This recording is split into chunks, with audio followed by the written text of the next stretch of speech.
Wait, was one jump not enough for Keyonte? Are we taking another one mid-season? It's next on Locked on Jazz. Bum bum bum bum bum bum bum bum bum bum bum bum bum bum bum bum bum.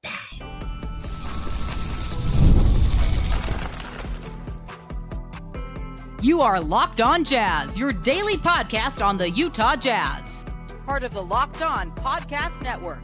Your team every day. How are you? I'm David Locke, radio voice of the Utah Jazz, Jazz NBA insider. This is Locked on Jazz. It's your daily podcast on the Utah Jazz, giving you insight, expertise, geeky numbers, and hopefully making it way better to be a Jazz fan each and every day. Thank you so much for making Locked on Jazz your first listen. And thank you for making Locked on the number one sports podcast network. Today's show is brought to you in part by FanDuel.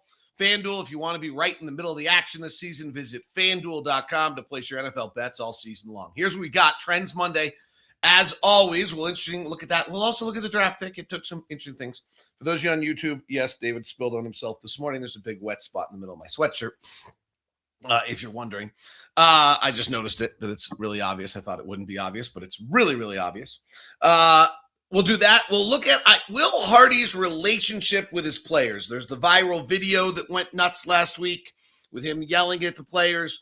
But I also think the game in Memphis was kind of a telling insight into his relationship with the players and how much rope he actually is, how much he's really trying to have them succeed.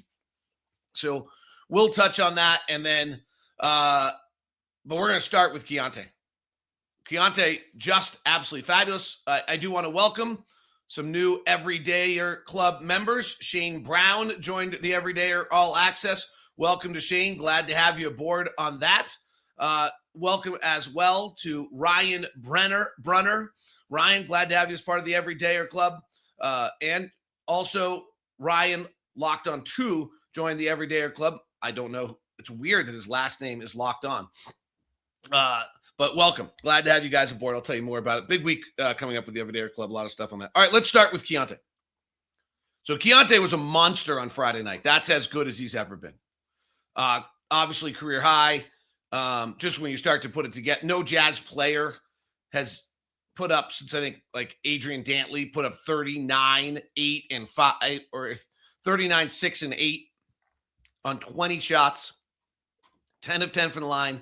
5 of 9 from 3. I mean, that's the apex. That's the peak for where Keyonte can go when he's hot, when it's all coming together, and when it's worked. But what's interesting is there's been some ugly games in here too. And yet, if you go look at Keyonte's first 12 games compared to his last 12 games, in the last 12 games, he shot 47%. In the first 12 games, when we were kind of going nuts about how well he was playing and the step he'd made and all of his improvement, he was still shooting just 42%. Then, in his last 12 games, he's hit 40% of his threes. He was only hitting 28%, and he continues with the calmness of 7 attempts from free throw line each and every night, and he's at 90%. Now, this one's not that complicated of what's going on here. And this is what's so interesting about Keyonte, is that right now Keyonte is improved his rim finishing and his two-point game at a pretty dramatic level, so that when he suddenly starts to make threes, it just jumps. It's not like he changed his usage rate or anything of that nature. In the first 12 games of the year, he took 15 shots a game. He's now actually upped it. I guess that's actually fairly significant now that I say it. He's upped it to 17 shots a game. So we're seeing Keyonte in the first 12 games of the year, he took 15.3 shots a night. Now he's taking nearly 17 shots a night. I'll take that back. That's actually even more impressive because it doesn't feel like it. So that's where I missed. And secondarily, he's playing with obviously such a confidence level that he's putting up more shots, increasing his role, and he's now doing it more efficiently. It's not very often that you see somebody amp up their usage rate and their efficiency at the same time. I mean, he's having some interesting games in here. Now, one of those, remember, is a double overtime game against Chicago, so that can skew a 12-game set a little bit. There's an extra 5 minutes of basketball. I know it's double overtime. We played one overtime game earlier. So he may have played a little extra basketball. He also just had some bad nights in there, right? He had the Oklahoma City poor game against Oklahoma City. He had another game where he had 8 turnover against Houston. So for him to actually come through here and overall over a 12-game stretch have better numbers than he did in the previous 12 is pretty impressive. The other thing that's going on that's most impressive to me is his late game play. So the Jazz are playing pretty well in close games. They're 6-4 in the clutch this year. They have the 6th best offense and the 11th best defense. And what they're doing very, very well is, and this is credit to Will and the coaching staff and the players and the recognition, is like it's all Lauri, it's all Keyonte. Like all Lauri, all Keyonte, nobody else, which is what it should be. So Lauri has taken 23 shots, and so has Keyonte, 46 shots, plus trips to the free throw line. No other player on the roster has taken more than 4 shots in the clutch. It's like the Jazz are not kidding around here. They are running plays for Keyonte and Lauri, and everyone on the court is recognizing that Keyonte and Lauri are the ones who, should be doing this and making these plays the whole time, which is great because that's actually what makes for a good basketball team. I'm pulling up my notes for the game on clutch play. So Yusuf Nurkic is taking 4 shots. Walt Clayton's taking 3, and Kevin Love's taking 3. And Lauri's taking 23, and Keyonte's taking 23. What's jumping out to me about Keyonte in these stretches, and in most cases, by the way, some of our clutch numbers are good because I think we've had the lead going in the stretch.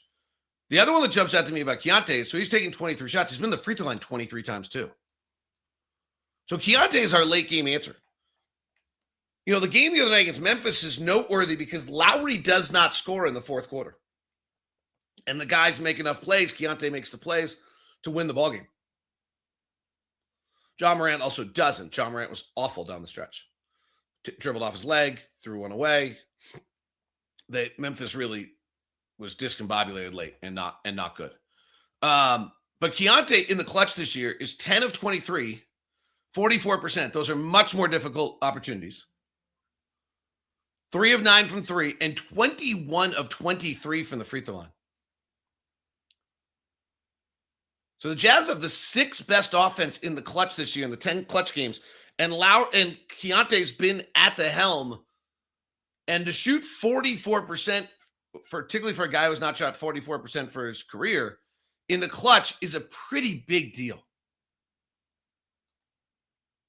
So everything just continues like it is the story of the season.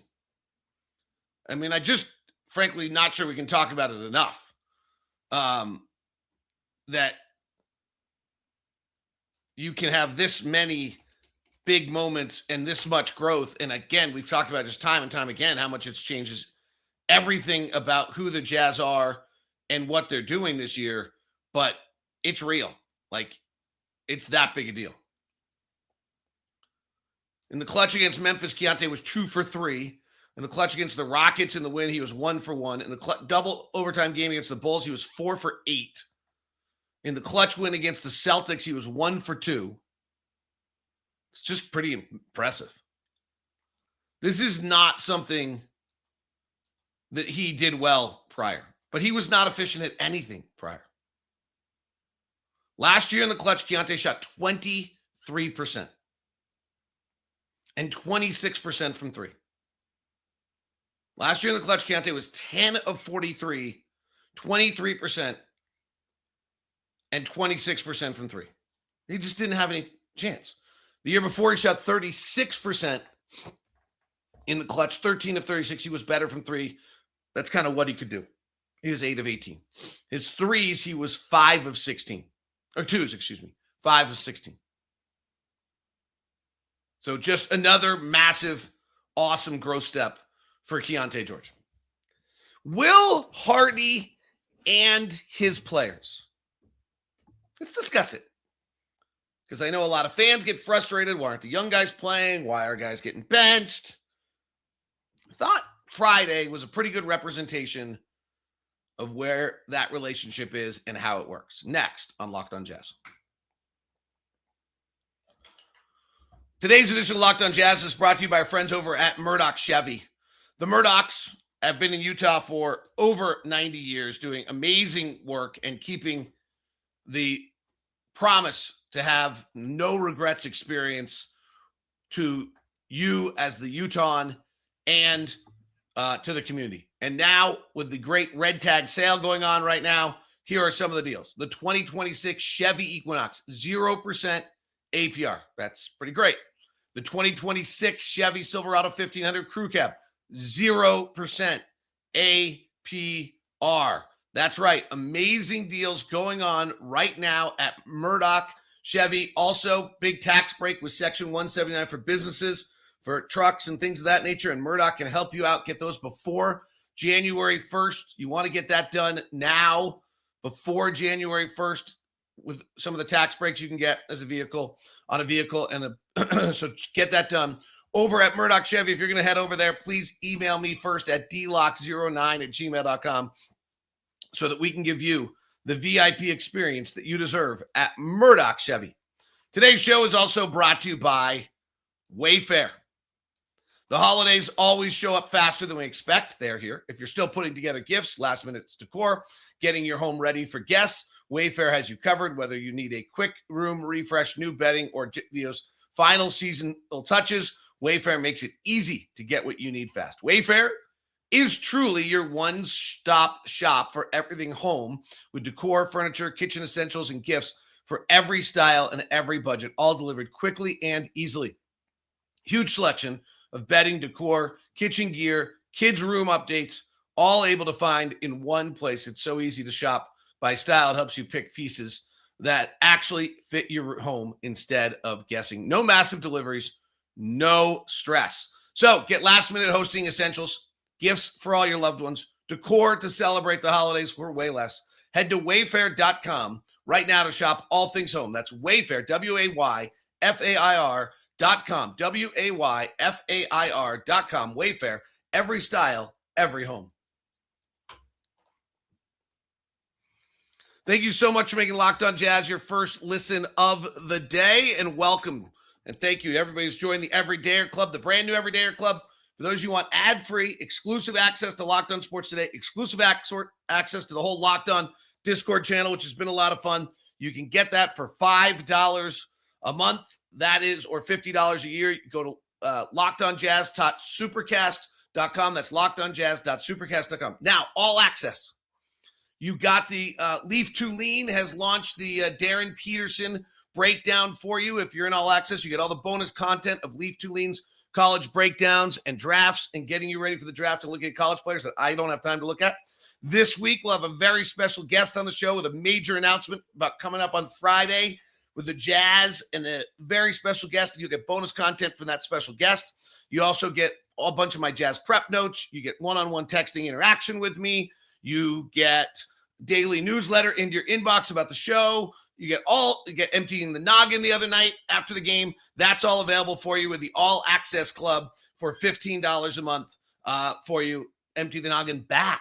Yes, that's right. For those people who are all access everydayers. So go jump aboard on that. Again, you can go to the exact same place. You can go to lockedonjazz.supercast.com. That's lockedonjazz.supercast.com to go get subscribed for that. Love to have you aboard. I'm hoping that we can build kind of a fairly intimate group that we all interact. We create the old inside the Jazz world, inside our Everydayer Club. We create the old sports Twitter that once existed, that was awesome, that doesn't exist anymore. That's the hope. So we see Will Hardy screaming and yelling at his players and telling him he's beeping tired of it and they got to play hard and this and that. And I thought Danny Ainge had a lot of really interesting comments with Scotty on some of that on 97.5 The Zone about just, hey, some of that's confidence and you got to believe in yourself. Isaiah Collier's not been playing well. This is related. And in fact, Isaiah Collier's been playing really poorly. Isaiah Collier Played like 5 minutes the other night, got benched. Didn't play the second half. When I went back and watched, I think he like missed his first 2 or 3 assignments when he came on the floor. It was ugly. He then played the next 6 minutes of his, and he really had not played well when he'd played in important minutes. He had some garbage time against the Knicks that helped his numbers, but he really just had not been playing well. And he then did not play well in the first half the other night at all.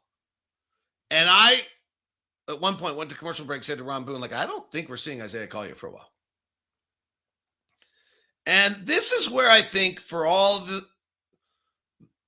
viral videos that go, and see Will yelling at him and swearing at him and this and that, which might seem, this is really where the rubber meets the road to these guys. And Will usually says it, my only choice is playing time.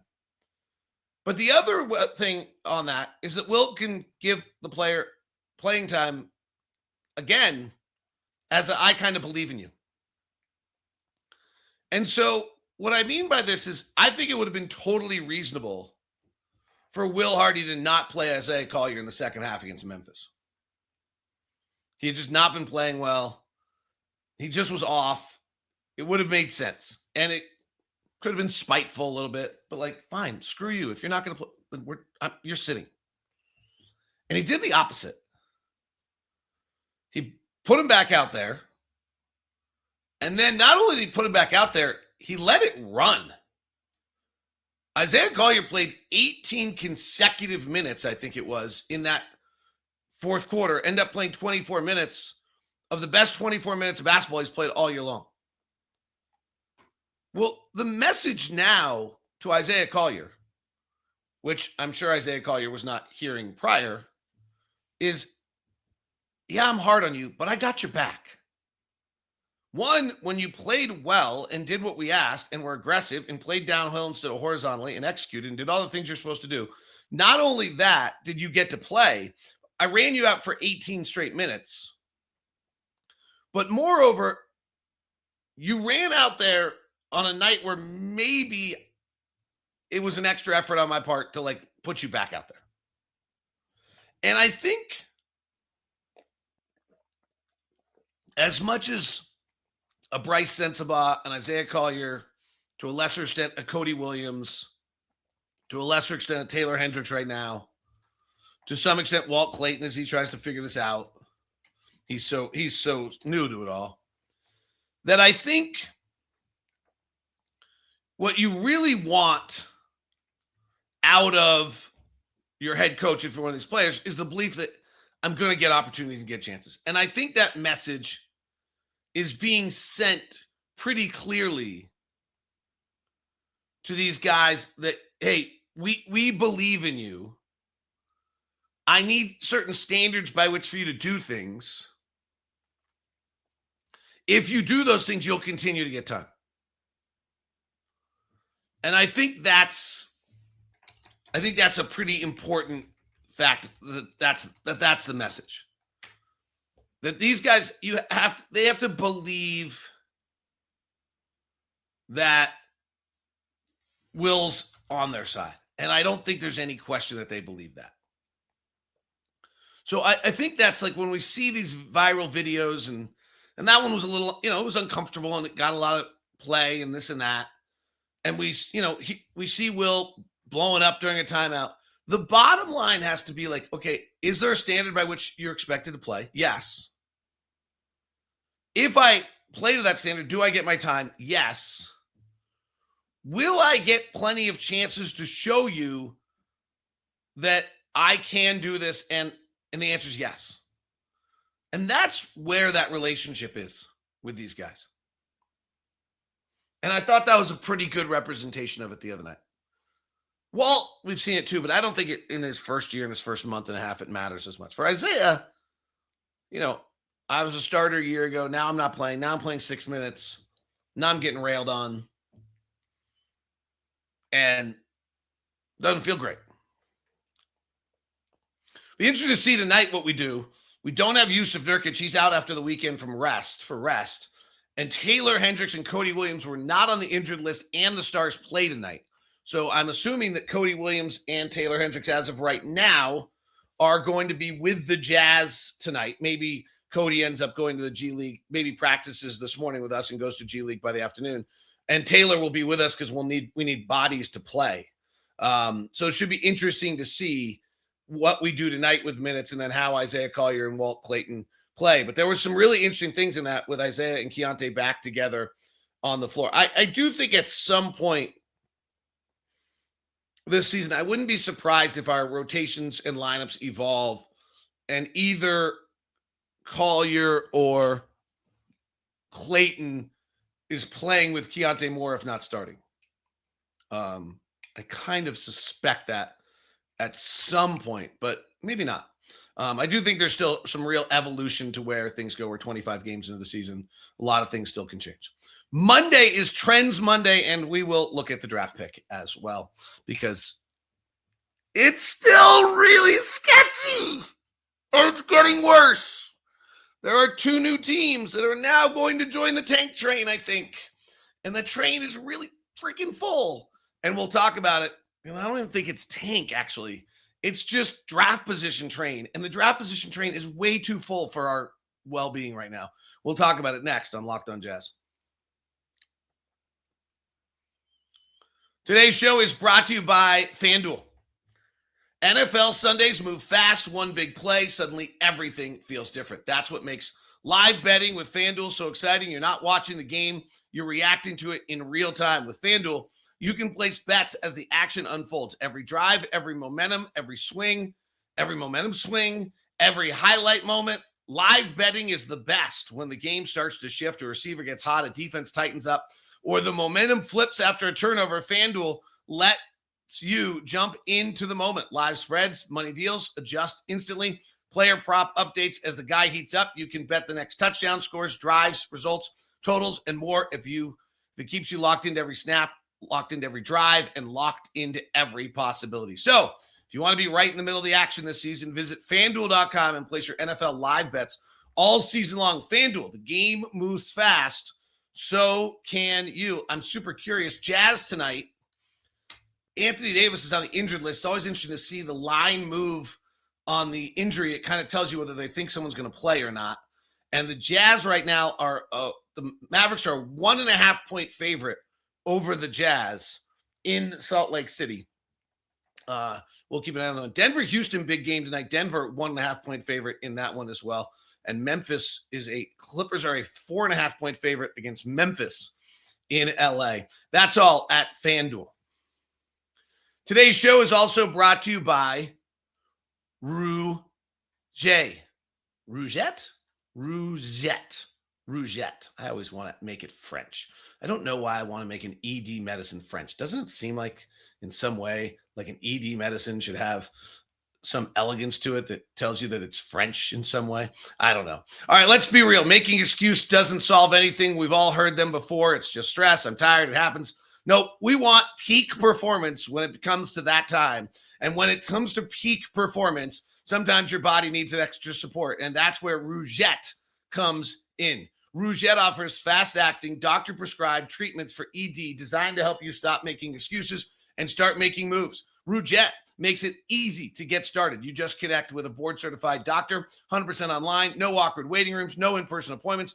If prescribed, your treatment ships discreetly to your door. The process is fast, simple, and private, and it's all handled by real doctors. It's about confidence, connection, and getting back to the moments that matter.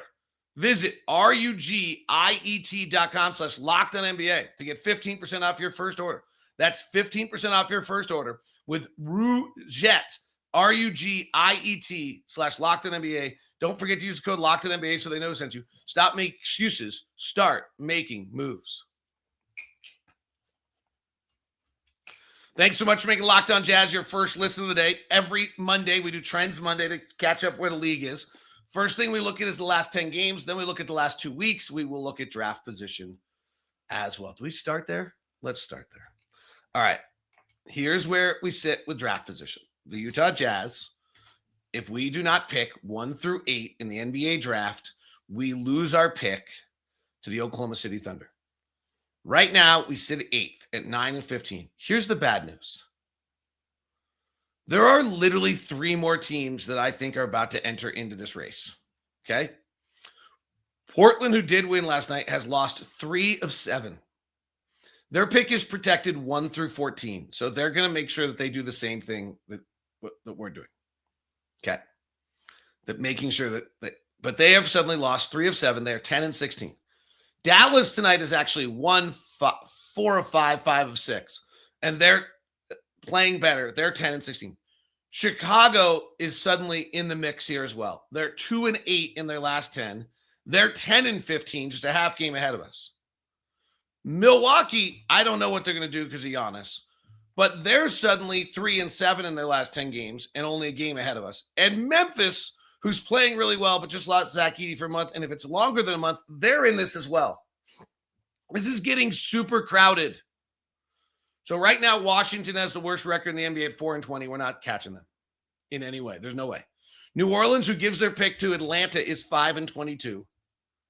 Sacramento and Indiana are 6 and 20. Sacramento's lost 3 in a row. Indiana's lost 2 in a row. I don't know that we can get to them either. Clippers are 6 and 19. They're trying to win. Their pick goes to Oklahoma City. They just can't do it. Both Brooklyn, Charlotte, and Utah have all won 4 of their last 10.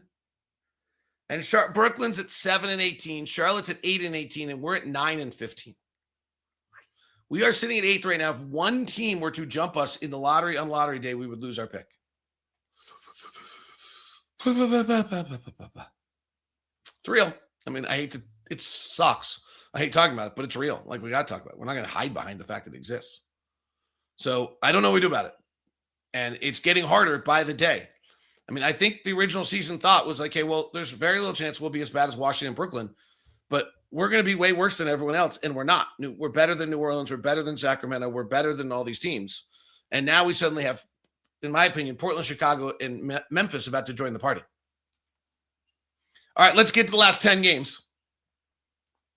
Probably worth remembering those teams. That's why I did it in that order. Just if you're wondering why I just did that in this order, when you suddenly hear teams that aren't playing well, you might know why. Okay. The top offense in the NBA the last 10 games of the season is the Denver Nuggets, who are also the number 1 offense for the year. Boston is number 2, which is incredible. Without Jason Tatum. New York, and with all the trades. New York is number 3. Oklahoma City's offense is 4. Lakers is 5. Detroit's is 6 right now. So those are the top 6 offenses in the NBA. Houston, by the way, is still grabbing 42% of all offensive rebounds. The following teams are not scoring. Chicago has the worst offense in the NBA the last 10 games.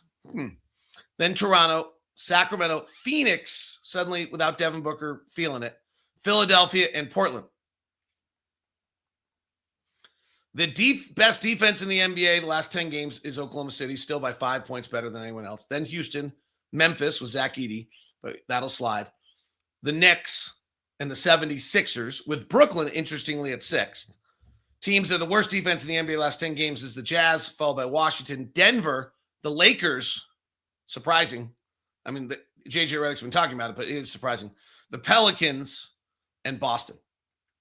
Overall, hottest team in the league last 10 games, Oklahoma. Second hottest, New York. We made that happen for both those. Houston, Boston, Denver, and Memphis are the top 6 differential teams in the NBA over the last 10 games. The bottom 6 differential teams are Washington, Utah, Chicago. I'm telling you, they've joined the party. Sacramento, they've joined the party. Phoenix is suddenly in here. And Portland, they've joined the party. And Milwaukee's right up front. Let's go to last 2 weeks, which might be even more pronounced in some of these areas. The number 1 differential team is Oklahoma City. Number 2 is New York. Number 3 is Detroit. Number 4 is Boston. Number 5 is Philly. Number 6 is Denver. Philly's really kind of hanging around here. The teams that have the worst differential are Sacramento, Washington, Chicago, Utah, Milwaukee, and Phoenix. Phoenix really can't score right now, and we'll get to that right now. The best offense in the last 2 weeks is the Boston Celtics at a 133 offensive rating, followed by New York, Denver, who we will see on Sunday or on Monday. That's right, on Monday. Oklahoma City, Dallas, and Minnesota. So Boston, New York, Denver, Oklahoma City. Dallas's offense, 5th best in the last 2 weeks. We play them tonight. Minnesota. Teams not scoring right now are Sacramento, Phoenix, Chicago, Orlando, Atlanta, and Charlotte. Defensively, number one team still continues to be Oklahoma City. Philadelphia's 2, Detroit's 3, Brooklyn's 4, Memphis with Edie is 5, Orlando 6. Teams not defending: Washington, then the Jazz, Milwaukee, the Lakers, Toronto, and Boston and Indiana. So that is your Trends Monday. And the takeaway should be that there are suddenly a lot of people in the party. And this is going to be a nerve-wracking, I think, next 58, 60 games. And I don't know entirely what we do about it. That is Locked on Jazz. Hope you're doing great. Thanks so much for tuning in. Tomorrow, a very special guest and a special announcement on the program. One of our favorite stats guys in the world. And a big announcement about Jazz Plus and SEG Plus. Jazz tonight against the Dallas Mavericks. If you're watching at home on Jazz Plus or SEG Plus, flip the stream to radio and join us. If you'd like to follow me on socials, you can at DLock09. If you want to join the Everydayer Club, we'd love to have you aboard. You can join for ad-free exclusive access to Locked On Sports Today and the Discord channel, or you can join the All Access, get the bonus content of Leaf Tuline's draft coverage and Darren Peterson breakdown, get my Empty the Noggins after game, get my Jazz prep notes during the day, text back and forth with me about whatever you have Jazz-wise, get priority on our Ask LOJ editions, newsletter in your inbox, 15% off the merch store, the Locked On Podcast Network merch store, and access to the merch store. All sorts of stuff for All Access. Go to LockedOnJazz.com or LockedOnJazz.supercast.com. That's LockedOnJazz.supercast.com. Have a great day. We now send you the first ever 24/7 national NBA channel on YouTube, Locked On NBA. If you're on audio, check out Locked On NBA Game Night, every game, every night.